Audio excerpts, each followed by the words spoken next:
How did Queen Elizabeth become so rich? Did you know that Her Majesty's net worth is in the hundreds of millions of dollars? What happens to the Queen's wealth after her death? As the second longest reigning monarch in history, Her Majesty Elizabeth's reign of 70 years and 214 days makes her the longest reigning monarch in the United Kingdom. In this video, one of the richest and most vocal women in history, the late Queen Elizabeth, is profiled. The Queen is said to have possessed a huge collection of hundreds of bags, crowns, tiaras, earrings, brooches, and necklaces that are worth millions. She has also been a pet lover, with many different breeds of dogs, swans, whales, and horses. It is estimated that during her lifetime she owned more than 100 horses. The Queen's significant private residences, Sandringham House and Balmoral Castle, are both thought to have a net worth of millions of pounds. High-end automobiles are also among the Queen's assets. Are you curious to learn more about the wealth and possessions of this well-known woman? Continue watching this video until the very end so that we can go over everything. When Elizabeth Alexandra Mary, the elder daughter of Prince Albert, Duke of York, and his wife, Lady Elizabeth Bowes-Lyon, was born on April 21, 1926, it appeared she had little chance of succeeding the throne because her father was the younger son of King George V. However, her father was crowned King George VI in the latter part of 1936, making 10-year-old Lilibet, as she was known to the family, the heir apparent. Princess Elizabeth was highly impacted by her mother, who established her in a strong sense of Christian religion and an acute awareness of the duties of living as a princess, despite the fact that she spent a large portion of her childhood with nannies. Private instructors gave the princess a thorough education, emphasizing British history and law. She also studied music and became fluent in French. Elizabeth and her sister Margaret spent a significant part of World War II apart from their parents in the Royal Lodge at Windsor Castle, a 14th century fortress outside of London. In 1942, the king appointed Elizabeth as his honorary colonel in the Royal Army Regiment known as the 500 Grenadier Guards. He appointed her to the Privy Council and the Council of State 2 years later, giving her the authority to represent him while he was away from the country. King George VI passed away from lung cancer in 1952 at the age of 56, and his 25-year-old daughter became the sixth woman to hold the British throne in history. She was formally crowned Queen Elizabeth II on June 2, 1953, in the Westminster Abbey. In 1947, Elizabeth tied the knot with Prince Philip of Greece. Before the prince's passing in April 2021 at the age of 99, they had a remarkable 73 years of marriage. Queen Elizabeth II of Great Britain, who took the throne 70 years ago, passed away on September 8, 2022 at the age of 96. Her passing has ushered in a period of change for the British monarchy, and the monarchy's financial situation is no different. What would happen to her investments and possessions, and how rich was she really? You might be surprised to learn that the Queen wasn't a billionaire, despite being the richest member of the royal family. According to Fortune, Elizabeth's net worth is $500 million, while the Sunday Times in the UK pinned her wealth at $426 million on their 2022 rich list.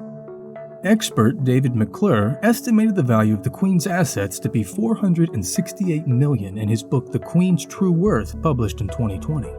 The Queen's exact net worth appears to be unknown.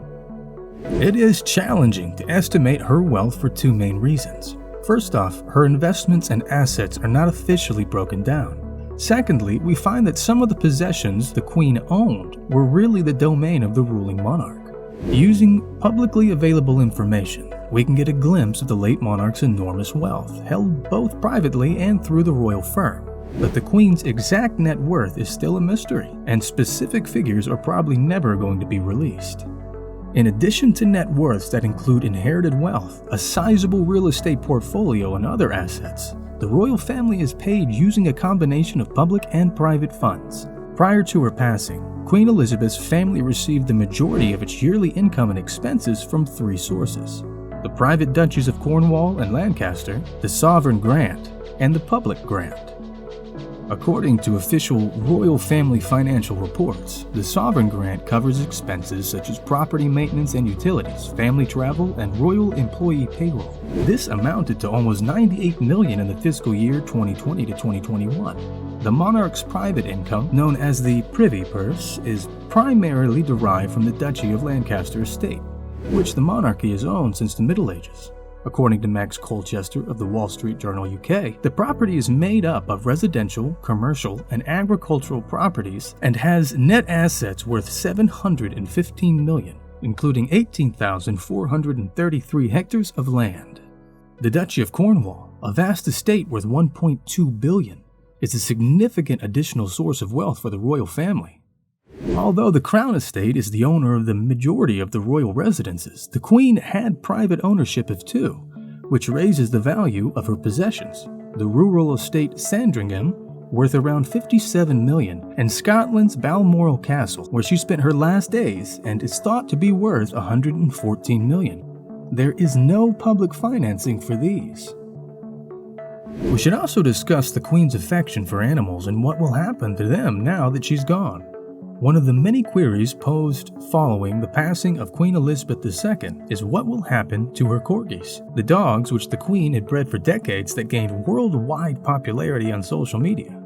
The answer to that question is that they will be housed by the Queen's son Prince Andrew and his ex-wife Sarah Ferguson, a spokesperson for the couple told the BBC. The Queen reportedly received perks for her passion for horse racing as well. The information shows that in 2021 alone, she earned $671,936. Who will now take care of the horses is still a subject of rumors. The Queen was also said to be the owner of all unmarked swans living in open water in England and Wales, as well as any whales, sturgeons, and porpoises that live within 3 miles of the British coastline. As they technically belong to the monarch, they have all been transferred to King Charles. The Queen was also fond of her small handbags, and her luxury go-to brand of choice was Lanier London. According to the Lanier website, each of the bags cost about $2,275, and it is believed the Queen owned at least 200 of them. It is unknown how much her entire collection is worth, and what will happen to her handbags and frequently matched coats and hats now that she has passed. The royal jewelry collection, on the other hand, is substantial and consists of hundreds of crowns, tiaras, earrings, bracelets, brooches, and necklaces set with stones and diamonds valued at millions of dollars. The Queen privately possessed a few of the artifacts, including those she received from her mother. Other things belonging to the reigning monarch will be given to King Charles. The Queen also owned luxury vehicles. Ever since she learned to drive during World War II, she has amassed a sizable collection that includes Land Rovers, vintage Rolls-Royce models, custom Bentleys, and Jaguars. The vehicles are collectively valued in the millions, but ownership is once more divided between the Queen's personal wealth and that of the royal company or institution. Similar circumstances apply to the thousands of sketches, paintings, and photographs in the royal art collection. You might be amazed to learn that the world's oldest stamp collection, which the Queen inherited from her grandfather, was one of her most treasured possessions. An estimate of the Royal Philatelic Collection's value is $134 million. Her stock market investment approach, however, did make a direct contribution to her personal wealth. The Sunday Times claims that British blue chip shares were one of her top picks, but the exact numbers are unknown. During her reign of more than 70 years, she has had multiple sources of income. The sources differed in their estimates of the Queen's personal wealth, which ranged from $447 million to $500 million to even $600 million. The amount of wealth she owned in the past was merely an estimate, and we'll probably never know the actual amount. Now, with what we've learned in this video, you would have concluded that Her Majesty Elizabeth, the British Queen, wasn't as wealthy as you had assumed. However, the royal family has little obligation to reveal financial information. Do you have any opinions? We're curious. Let us know in the comments below.